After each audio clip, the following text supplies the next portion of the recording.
Hi hello ಎಲ್ಲರಿಗೂ ನಮಸ್ತೆ welcome to the session.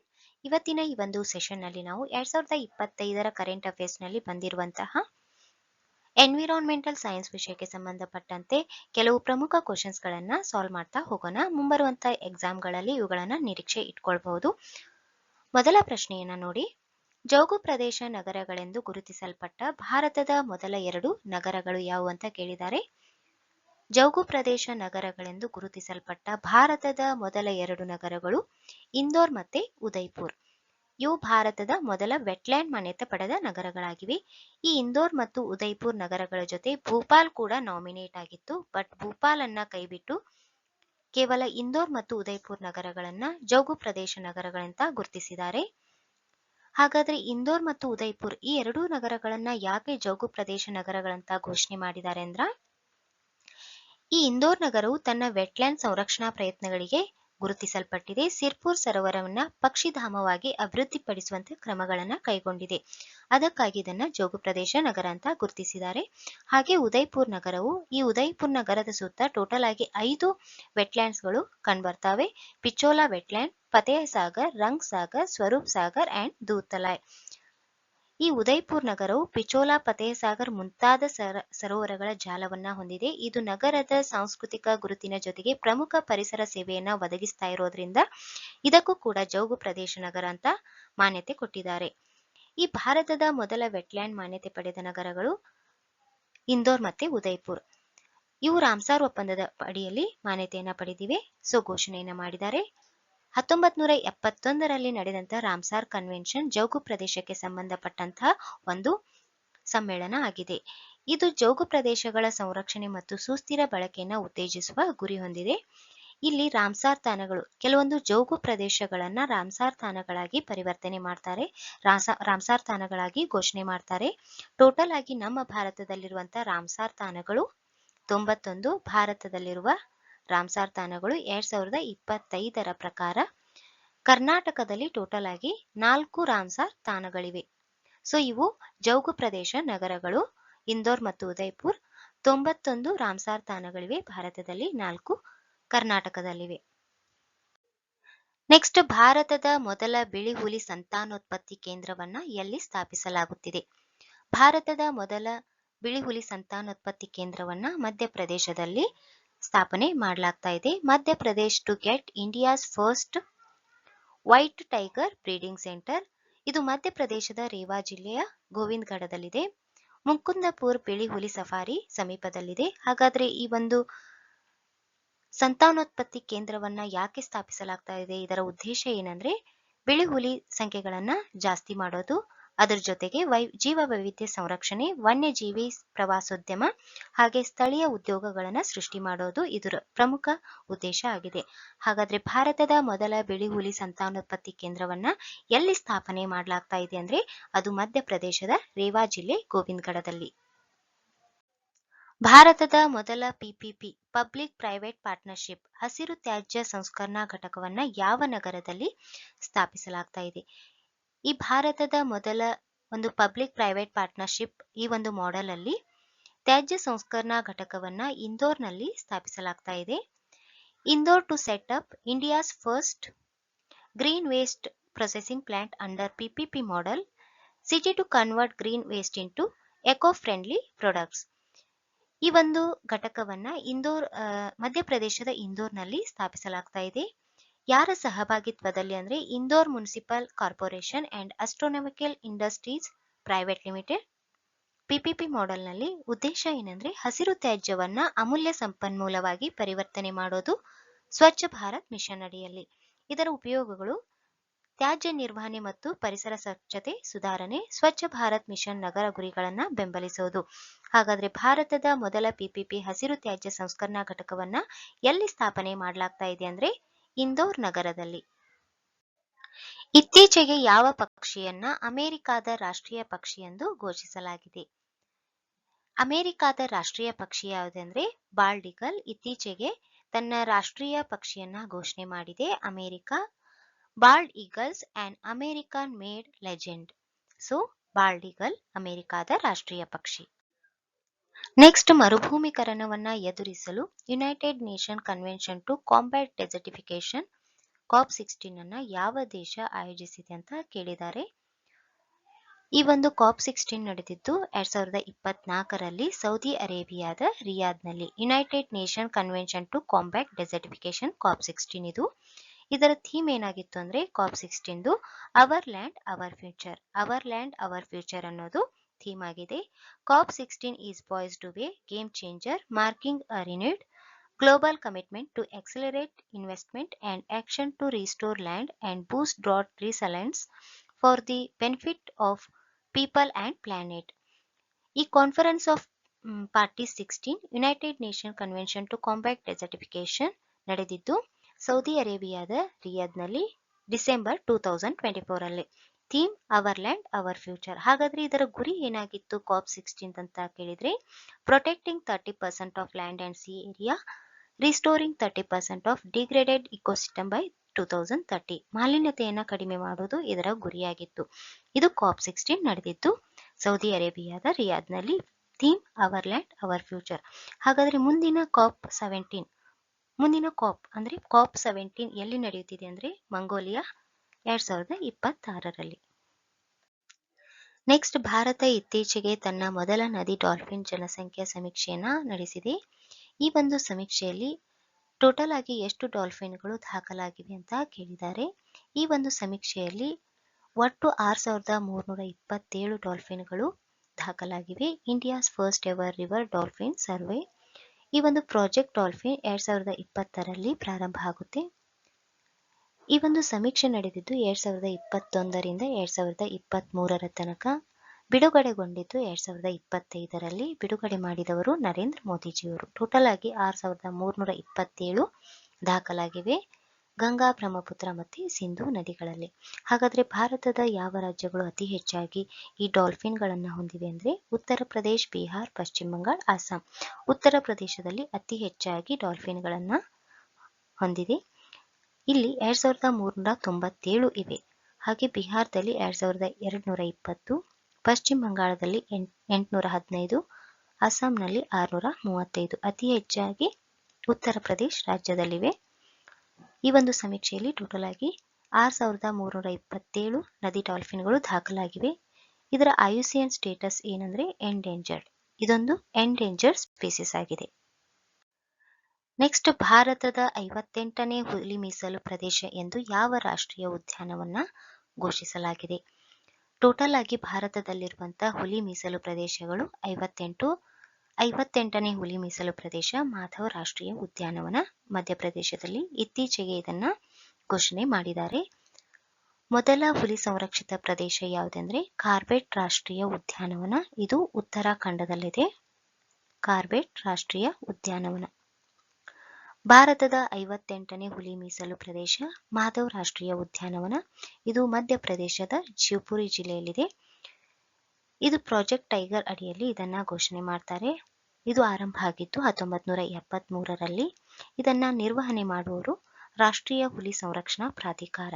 Bharat ಸರ್ಕಾರದ ರಾಷ್ಟ್ರೀಯ ಹುಲಿ ಸಂರಕ್ಷಣಾ ಪ್ರಾಧಿಕಾರದವರು ಇದನ್ನ ನಿರ್ವಹಿಸ್ತಾರೆ. ಟೋಟಲ್ ಆಗಿ ಒಟ್ಟು 58 ಹುಲಿ ಸಂರಕ್ಷಿತ ಪ್ರದೇಶಗಳಿವೆ. 2025ರ ಪ್ರಕಾರ ಮೊದಲ ಒಂದು ಹುಲಿ ಮೀಸಲು ಪ್ರದೇಶ ಕಾರ್ಬೆಟ್ ಹುಲಿ ಮೀಸಲು ಪ್ರದೇಶ ಉತ್ತರಾಖಂಡದಲ್ಲಿದೆ.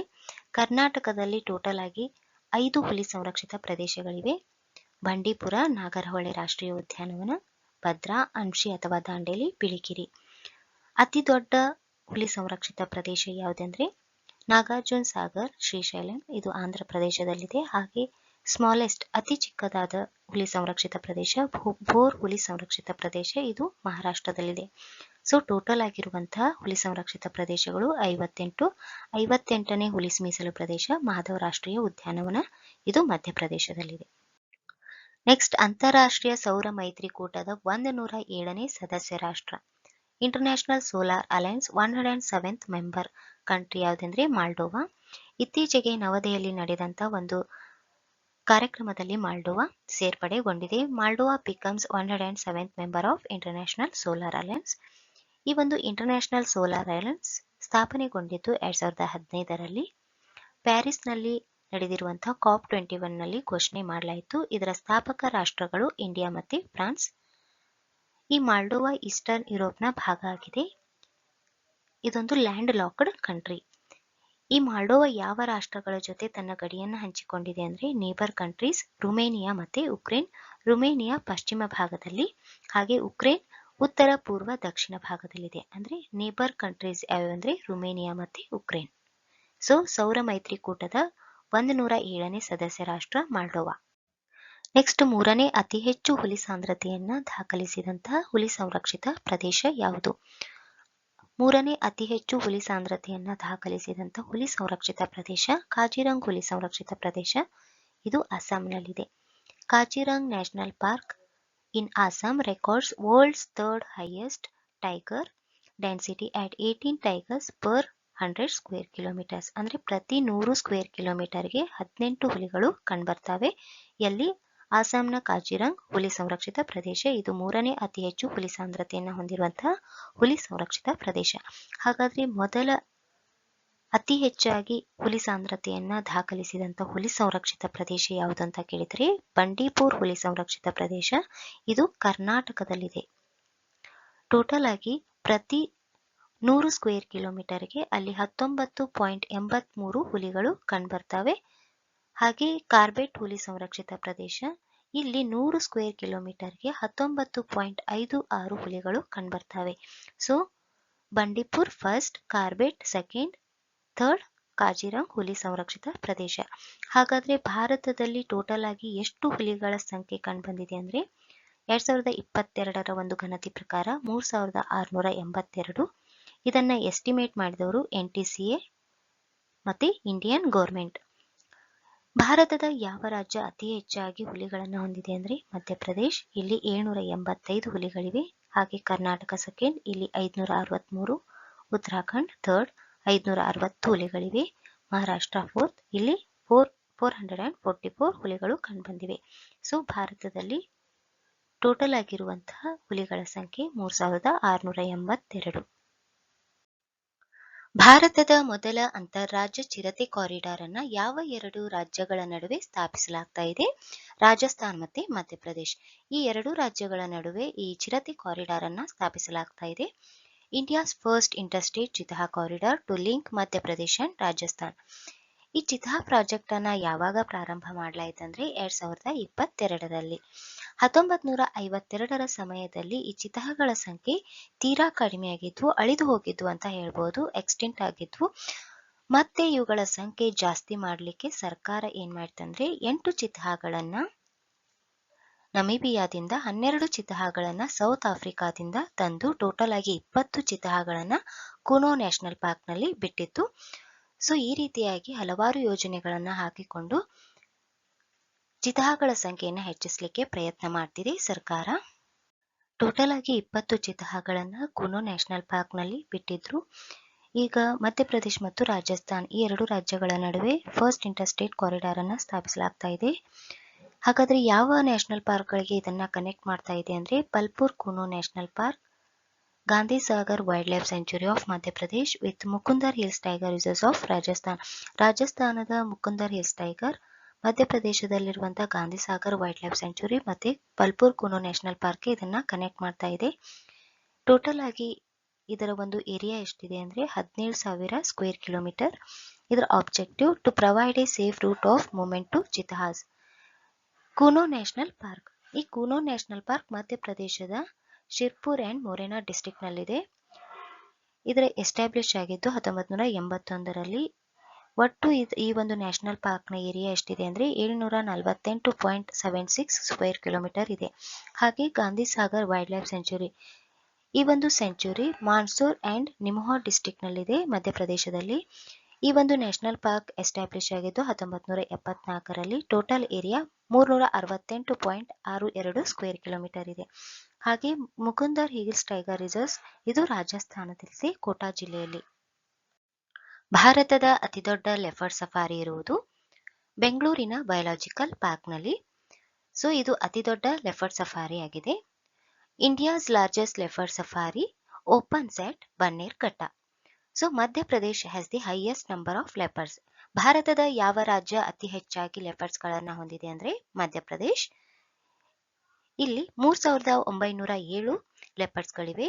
ನೆಕ್ಸ್ಟ್ ಮಹಾರಾಷ್ಟ್ರ ಥರ್ಡ್ ಕರ್ನಾಟಕ, ತಮಿಳುನಾಡು 4ನೇ ಸ್ಥಾನದಲ್ಲಿದೆ ಈ ಲೆಪರ್ಡ್ಸ್ಗಳನ್ನು ಹೊಂದಿರುವಂತಹ ಸಂಖ್ಯೆಗಳಲ್ಲಿ.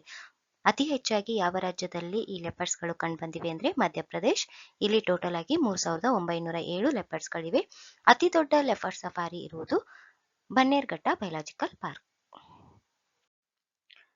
ನೆಕ್ಸ್ಟ್, ನೇಪಾಳದಲ್ಲಿ ಯಾವ ಹಿಮನದಿಯನ್ನ ಡೆಡ್ ಆಗಿದೆ ಎಂದು ಘೋಷಣೆ ಮಾಡಲಾಗಿದೆ?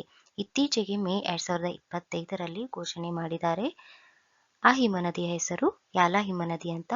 ಇದು ಲ್ಯಾಂಗ್ಟಂಗ್ ವ್ಯಾಲಿಯಲ್ಲಿದೆ ನೇಪಾಳದಲ್ಲಿ.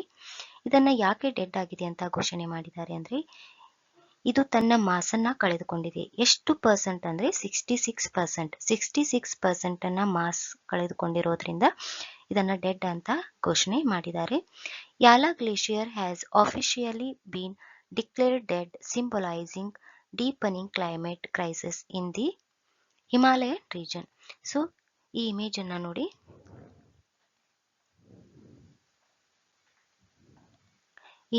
ನೋಡಿ. ಇದು ನೇಪಾಳದ ಕಠ್ಮಂಡುವಿನ ಉತ್ತರ ಭಾಗದಲ್ಲಿ ಈ ಹಿಮನದಿ ಕಂಡುಬರುತ್ತೆ.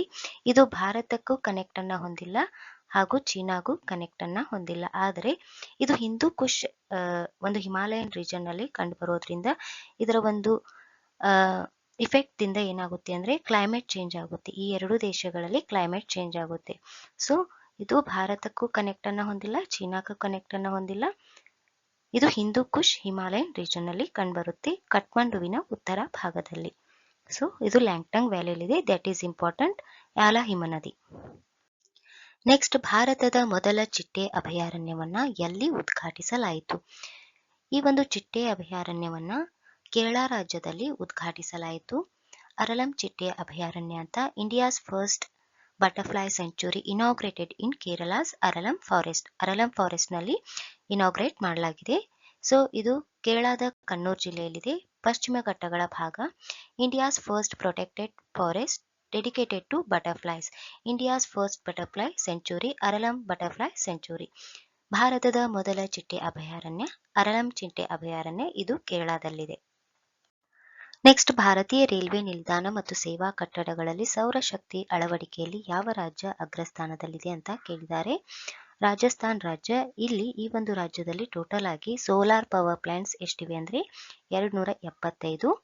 ಮಹಾರಾಷ್ಟ್ರದಲ್ಲಿ 270, ಪಶ್ಚಿಮ ಬಂಗಾಳದಲ್ಲಿ 237. ಅತಿ ಹೆಚ್ಚಾಗಿ ರಾಜಸ್ಥಾನ್ ರಾಜ್ಯದಲ್ಲಿವೆ ಸೋಲಾರ್ ಪವರ್ ಪ್ಲಾಂಟ್ಸ್ ಇನ್ಸ್ಟಾಲೇಷನ್ಸ್ಗಳು. ಟೋಟಲ್ ಆಗಿ ನಮ್ಮ ಭಾರತದಲ್ಲಿ ಆಸ್ ಆಫ್ ಫೆಬ್ರವರಿ 2025 ಫೆಬ್ರವರಿ ಪ್ರಕಾರ ಭಾರತದಲ್ಲಿರುವಂತಹ ಸೋಲಾರ್ ಪವರ್ ಪ್ಲಾಂಟ್ಸ್ 2249. ಸೊ ಅತಿ ಹೆಚ್ಚಾಗಿ ರಾಜಸ್ಥಾನ್ ರಾಜ್ಯದಲ್ಲಿವೆ. ಭಾರತೀಯ ರೈಲ್ವೆ ನಿಲ್ದಾಣ ಮತ್ತು ಸೇವಾ ಕಟ್ಟಡಗಳಲ್ಲಿ ಸೌರಶಕ್ತಿ ಅಳವಡಿಕೆಯಲ್ಲಿ ಅತಿ ಹೆಚ್ಚಾಗಿ ರಾಜಸ್ಥಾನ್ ರಾಜ್ಯ ಮುಂಚೂಣಿಯಲ್ಲಿದೆ. ಸೌರಶಕ್ತಿ ಇದೊಂದು ರಿನ್ಯೂಯಬಲ್ ರಿಸೋರ್ಸಸ್, ನವೀಕರಿಸಬಹುದಾದಂತಹ ಸಂಪನ್ಮೂಲ. ಇದರಿಂದ ಎನರ್ಜಿ ಕ್ರಿಯೇಟ್ ಅನ್ನ ಮಾಡ್ತಾರೆ, ಯಾವುದೇ ರೀತಿಯ ಕಾರ್ಬನ್ ಅನ್ನ ರಿಲೀಸ್ ಮಾಡೋದಿಲ್ಲ.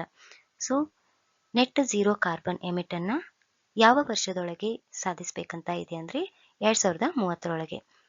ಸೊ ಇದಿಷ್ಟು ಸೋಲಾರ್ ಪವರ್ ಪ್ಲಾಂಟ್ಸ್ ಬಗ್ಗೆ. ನೆಕ್ಸ್ಟ್, ಭಾರತದ ಮೊದಲ ಹಸಿರು ಹೈಡ್ರೋಜನ್ ಸ್ಥಾವರವನ್ನ ಯಾವ ಬಂದರಿನಲ್ಲಿ ಸ್ಥಾಪಿಸಲಾಯಿತು ಅಂತ ಕೇಳಿದ್ದಾರೆ. ಕಾಂಡ್ಲಾ ಬಂದರಿನಲ್ಲಿ. ಇದಿರೋದು ಗುಜರಾತ್ನ ದೀನ್ ದಯಾಳ್ ಪೋರ್ಟ್ ನಲ್ಲಿ. ಇಲ್ಲಿ 1 ಮೆಗಾವ್ಯಾಟ್ ಗ್ರೀನ್ ಹೈಡ್ರೋಜನ್ ಪ್ಲಾಂಟ್ ಅನ್ನ ಸ್ಥಾಪಿಸಲಾಗ್ತಾ ಇದೆ ಮೇಕ್ ಇನ್ ಇಂಡಿಯಾ ಭಾಗವಾಗಿ. India's first make in India ಭಾಗವಾಗಿ ಇಲ್ಲಿ 1 ಮೆಗಾವ್ಯಾಟ್ ಗ್ರೀನ್ ಹೈಡ್ರೋಜನ್ ಪ್ಲಾಂಟ್ ಅನ್ನ ಸ್ಥಾಪಿಸಲಾಗ್ತಾ ಇದೆ ದೀನ್ ದಯಾಳ್ ಪೋರ್ಟ್ ನಲ್ಲಿ.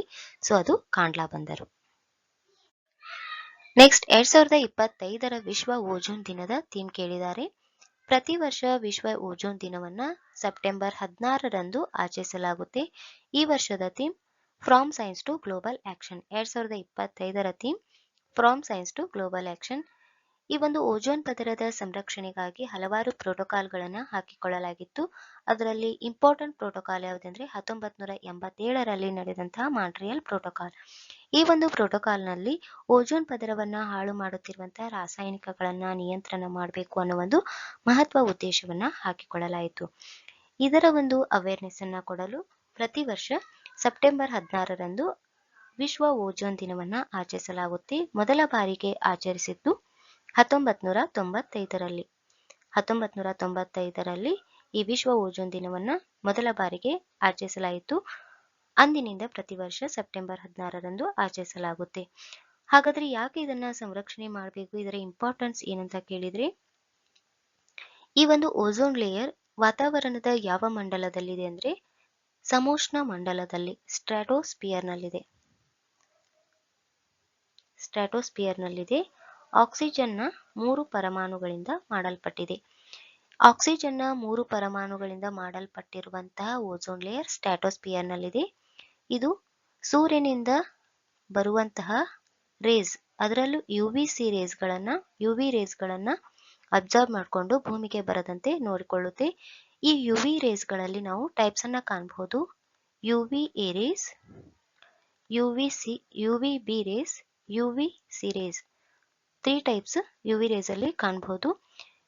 ಇದರಲ್ಲಿ ಹಾರ್ಮ್ಫುಲ್ ರೇಸ್ ಯಾವಂದ್ರೆ ಯುವಿ ಸಿ ರೇಸ್. ಇವುಗಳನ್ನೇ ಈ ಓಝೋನ್ ಲೇಯರ್ ಪೂರ್ತಿಯಾಗಿ ಅಬ್ಸರ್ವ್ ಮಾಡಿಕೊಂಡು ಭೂಮಿಗೆ ಬರದಂತೆ ನೋಡಿಕೊಳ್ಳುತ್ತೆ.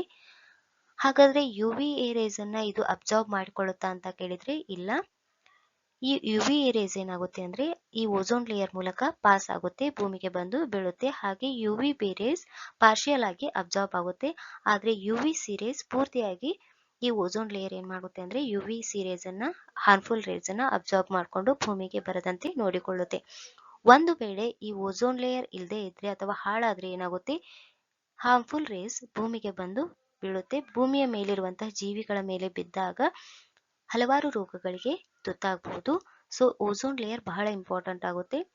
ಇದನ್ನ ಸಂರಕ್ಷಣೆ ಮಾಡೋದು ನಮ್ಮೆಲ್ಲರ ಕರ್ತವ್ಯವಾಗುತ್ತೆ. ಸೊ ಇದರ ಒಂದು ಅವೇರ್ನೆಸ್ ಅನ್ನ ಮೂಡಿಸಲು ಪ್ರತಿ ವರ್ಷ ಸೆಪ್ಟೆಂಬರ್ 16ರಂದು ಈ ವಿಶ್ವ ಓಝೋನ್ ದಿನವನ್ನ ಆಚರಿಸಲಾಗುತ್ತೆ. ಈ ವರ್ಷದ theme from science to global action. Next, ಏಷ್ಯಾದ ಅತಿದೊಡ್ಡದಾದಂತಹ ಜಂಗಲ್ ಸಫಾರಿಯನ್ನ ಎಲ್ಲಿ ಅಭಿವೃದ್ಧಿ ಪಡಿಸಲಾಗ್ತಾ ಇದೆ ಅಂತ ಕೇಳಿದ್ದಾರೆ. ಇದನ್ನ ಅರಾವಳಿ ಬೆಟ್ಟಗಳಲ್ಲಿ ಅಭಿವೃದ್ಧಿ ಪಡಿಸಲಾಗ್ತಾ ಇದೆ. ಹರಿಯಾಣದ ಅರಾವಳಿ ಜಂಗಲ್ ಸಫಾರಿ ಅಂತ ಹೇಳ್ಬೋದು. Haryana to develop Asia's largest jungle safari Aravalli hills.